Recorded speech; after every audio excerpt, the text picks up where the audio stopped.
Your Denver Broncos just get phenomenal injury news. Sean Payton is proven right for the second time this week. We get the ultimate proof here that everybody wants to be a Denver Bronco and that this is going to be a talent destination for a lot of years to come. If you're new to the channel, I'm a diehard Denver Broncos fan named Ben. Helps me in the algorithm out a ton. If you BO-Lieve in the second-ranked team on PFT's power ranking, we're talking about the Denver Broncos. It helps me a lot if you would hit that like and subscribe button.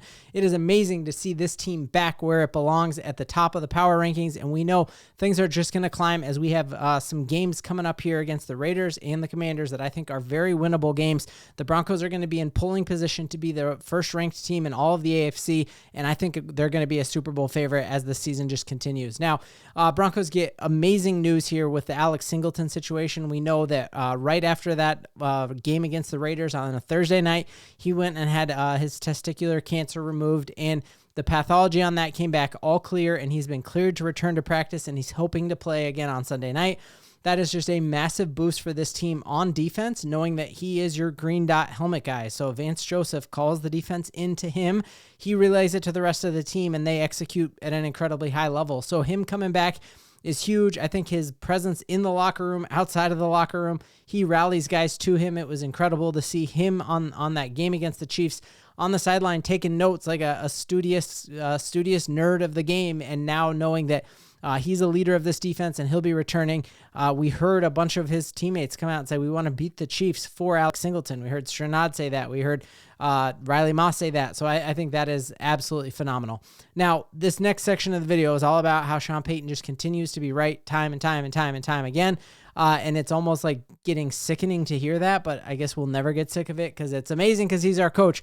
We're now hearing reports here that the Atlanta Falcons are maybe even considering not building their team around Michael Penix. That was one of the guys going into the drafts that the Denver Broncos were like, hey, I would love if the Broncos drafted Michael Penix. And Sean Payton didn't even consider him, even if he'd fallen to us. His one and only choice in that draft was Bo Nix, and that is just proving out right time and time again. The other, I think this is the most famous soundbite that proves that Sean Payton was actively trying to get the rest of the NFL to think he liked other quarterbacks. I was actively involved in trying to pretend we were moving forward.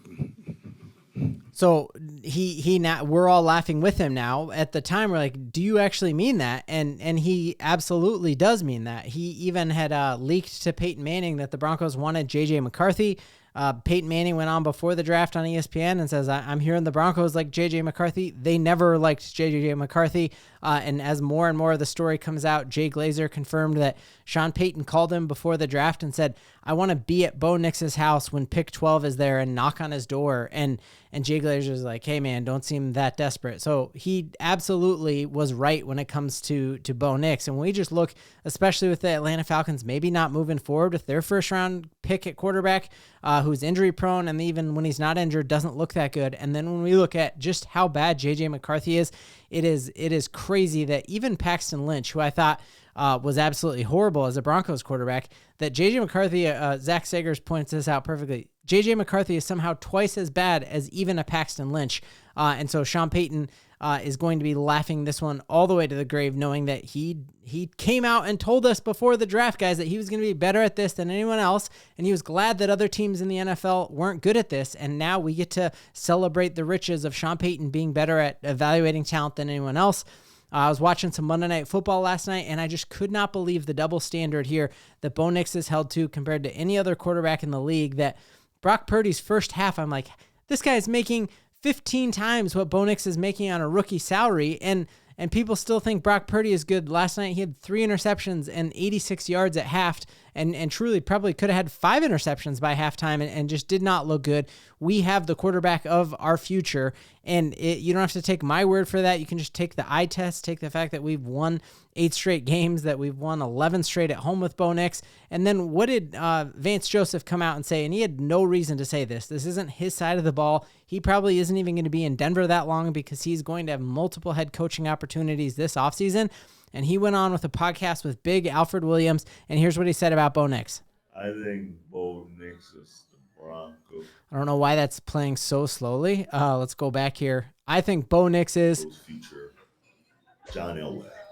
So Vance Joseph himself, I think Bo Nix is the Broncos' future John Elway, and I think we all agree with that, and that is why it's going to be an incredible decade here of Broncos football, knowing that you have that combination of Sean and Bo Nix for the long term, knowing that we're out from the Russell Wilson dead cap hit. We'll have $50 million in cap space to work with next year, and so this right now, even though we're in first place in the AFC right now, we're only going to get better, and that's what makes this just so exciting.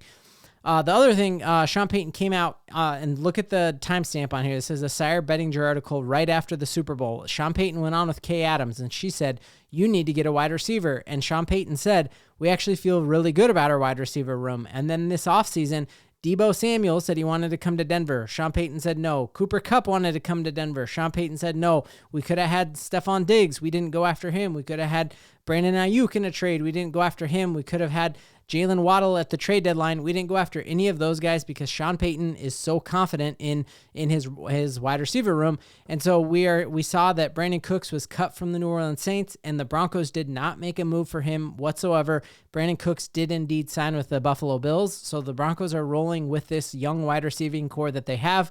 And I think that's a great thing. And again, you have the receipts of Sean Payton just being right time and time again. And I would love in the comments, when has Sean Payton told us something that did not come true? Because as I truly try to look at that objectively, I can't think of a time that he didn't tell us something that then came to fruition.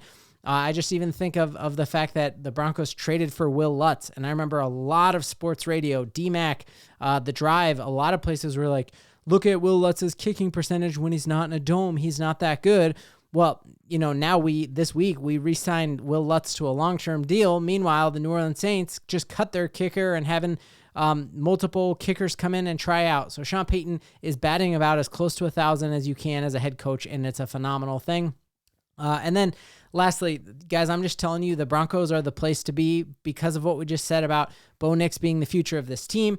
And it's going to be incredible on Sunday night to be playing against our former Super Bowl MVP, Von Miller. And I love the fact here that Von Miller had a choice to make this offseason where he was going to go finish up his career. And while it seems super cool to go play for the Washington Commanders, who knocked off the Detroit Lions last year in the playoffs, who were some people's Super Bowl pick this offseason even because of a young Jaden Daniels, where did Von Miller want to go this offseason, and who did he actually reach out to first? I was a free agent for a long time. I did reach out to the Denver Broncos, and I tried to be on the Denver Broncos as well, but it was just a short conversation. So absolutely phenomenal there. Nothing but love for Von Miller. I hope him all the success in the world after this week. But it's just proof positive here that what the Broncos are building with the future John Elway at quarterback, with a absolute savant at head coach and Sean Payton, with a defense that is just going to get better and better and better as we have players returning from injury with Alex Singleton and Pat Surtain. Guys, the Broncos are making a deep playoff run, and this is the worst we're going to be for the next 5 years, which makes it just an incredible time to be a Denver Broncos fan. And that's something here that we all believe in. Oh, and the ball don't lie. Awesome week of content coming up. I got an interview with a Commanders creator, a special Thanksgiving episode, and an interview with a special Denver Broncos creator. Do not miss it. Thank you all.